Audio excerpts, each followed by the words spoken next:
cross the Jordan.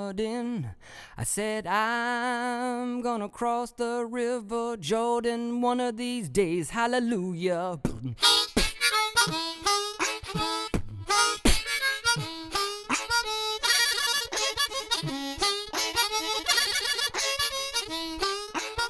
Parashat Baetrhanan begins on the east side of the Jordan River, where the people of Israel are camped in order to prepare themselves to cross the river and enter the land.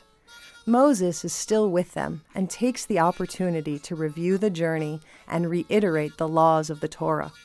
The whole book of Devarim, or Deuteronomy, in fact, is Moses' valedictory speech. God has told Moses that he will not cross the Jordan with the rest of the people. With the land so close, Moses appeals to God to reverse the sentence of death in exile. There is something tragically human about Moses' attempt to convince God to postpone his death. Like anyone, he first denies the reality of death and then tries to bargain with God for a different outcome.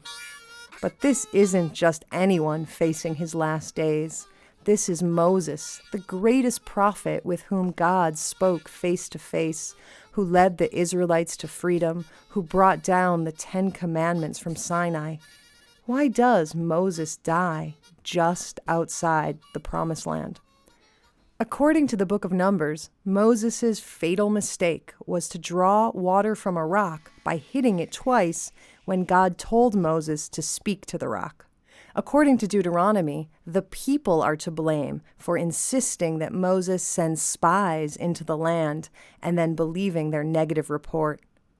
Perhaps Moses must die simply because he belongs to the generation destined to die in the wilderness. But there is more to it than these reasons. The great prophets and visionaries never do seem to get into the Promised Land. They envision the next phase of history, but they don't live to see it.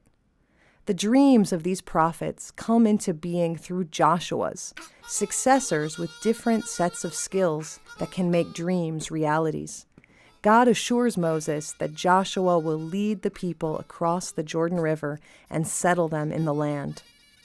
Moses climbs a peak above the Jordan Valley and looks to the mountains in the north, the deserts in the south, and westward all the way towards the sea. He sees not only the geography of the land, but also the long history of the people. Most importantly, he sees future generations interpreting these 5 books and realizes that it is through them that he will gain immortality. The children of Israel and God are linked in an endless loop of forgetting and remembering. There is also love between the children of Israel and God. God saved the people from oppression, fed them in the wilderness, and will soon bring them across to a land flowing with milk and honey. In return, they are asked to love God with all their heart, with all their soul, and all their might. God's words are with them always, at home and on the road, when lying down and standing, on their arms and on their foreheads, on the doorposts of their homes, and on their gates. Shema, Israel, Adonai, Elohim, Adonai, Echad.